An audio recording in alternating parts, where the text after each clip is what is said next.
Okay, hello everybody. Welcome to Korean Atlanta Mentorship. My name is Cam, according to some of you in the comments, aka Korean Atlanta Mentorship, and we're going to react to another video today. Unfortunately, not this one, my boy Minsu, but I've been watching this because it's quite addicting, right? And it has 1 million views 2 weeks ago. It's Thanos from Squid Game rapping. It's pretty awesome. But we're not going to react to this today. We're going to react to Gen Z ballet teachers ready to quit due to out of control students and crazy parents. And I gotta say, um, I can't imagine what it's like to be a teacher because, like, the amount of stress that you would get, especially nowadays, because if you're a teacher, everything's your fault. I just can't imagine how it would be. I'm pretty sure my parents, I'm well, not my parents. I'm talking about my teachers. They probably thought I was a little douche back in the day, but I don't think I cause the amount of stress that kids do to their teachers nowadays, right? So let's go ahead and play. This is from the channel Teacher Therapy. It's like a reaction of a reaction. So it's like an Inception reaction, but let's go ahead and play it. Having to teach and work with you guys as children has been the most traumatic experience of my life. Oh no, that's no bueno. Most traumatic experience. Remember back in the day, people were like, I want to teach the kids because I want to share something. And now it's like the kids are all traumatizing the adults. How do we flip the dynamic backwards? And I always hear all the time that the parents are like, every time their kid misbehaves, it's like, so what? That's your problem, right? That's sad. Let's keep playing. I teach 5-year-olds ballet. They don't respect any authority. You ask them, can you stand in your designated spot? They're telling you no and shut up. They're throwing things at each other. They're throwing things at other people, other classmates. You say, can everybody sit in their spot? I don't want to. I'm not doing that. You don't get to tell me what to do. We used to say that back in the day. You don't tell me what to do. Um, Now, I guess the whole throwing the chairs and not like getting into groups and paying attention, that one is a little bit that one's a little bit new, I think. And I wonder if it's because so many kids are on medication these days that they literally just cannot like concentrate on anything anymore. In addition to the electronic screen, I'm curious if they did a survey of like all the children as to what type of medication that they're taking. I'm very curious about that because I feel like back in the day, like nobody was that heavily medicated, but they started to kind of like ramp it up in like the 2000s, especially with the little kids when they told you like, you're ADD. It's like, no, school's just boring. It was like, no, no, no, no, no.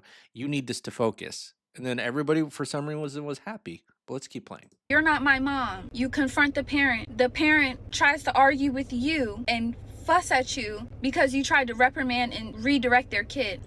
Yeah, here's the thing.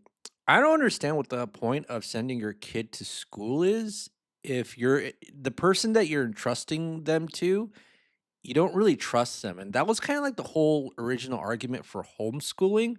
So I don't know if this because like the parents are incredibly lazy and they don't want to homeschool.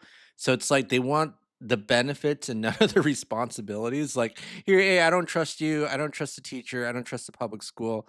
But I'm gonna put them there anyways. Like, what are we doing?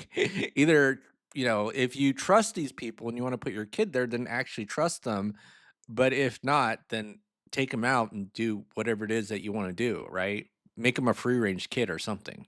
I told a young little girl, please sit in your spot. You're not my mom. You don't tell me what to do. Okay. When her mom came to pick her up, I said, hey, your daughter's having a hard time following instructions. 7 times today, I've had to redirect her to just sit in her spot. Well, clearly she didn't want to sit. And mind you, this is a mom. Clearly she didn't want to sit right there. So, I mean, if she's telling you she don't want to do something, why keep asking her to do it? You know she's not going to do it. What world do we live in?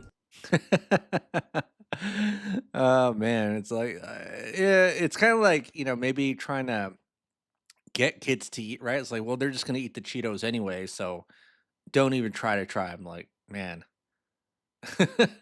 this is why you should never really get into a field teaching other people something that requires a little bit of discipline, especially to children, because let me tell you something. A lot of them just don't have it nowadays. A lot of them, right?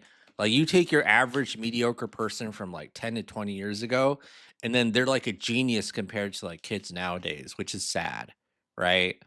Now, again, maybe she could have like a private school or something, but there's no way if I'm doing any sort of school that I'm gonna like, it kind of like a public school, you got to accept everybody, and the more bodies you have, the more money you get. I would never do that. I'd make it like an elite private school where it's a privilege to be there. And I think that's really missing in schools a lot of days or a lot of times these days, right? Where it's like, you have to give the feeling that it's a privilege to be there. But and this is why you got to charge high prices for the things that you offer, especially if you know it's good quality. I'm sure she's a good ballet teacher, but you work in the public schools and you accept any kid that you want, and you're, dealing with the 5 year olds who don't want to be there, your life's gonna suck, right? Your life is gonna suck. And again, sure she's a very young teacher, and she's passionate about ballet, but nowadays, if you're passionate about something, just teach it online. You know what I mean? Like, don't teach people in real life because you'll probably be disappointed by the lack of effort that the average person gives in their real life, especially with kids, right? So thank goodness I left teaching a long time ago, even though I only did it for 6 months, and luckily I didn't, like, go to graduate school because I only did it because I was like, "I just need the money," and I found a way to kinda do it, for 6 months or so, and I was like, "Whoa, this, like, really sucks. I can't believe, like, anybody would do this," and then you kinda figure out that the systems, there's that George Carlin saying, "They got you by the balls," right? Well, the system does have you by the balls because you got all the debt. How much debt does a average teacher have from graduate school? In fact, I gotta do just a Google search on this, right? Let's just do a quick Google search.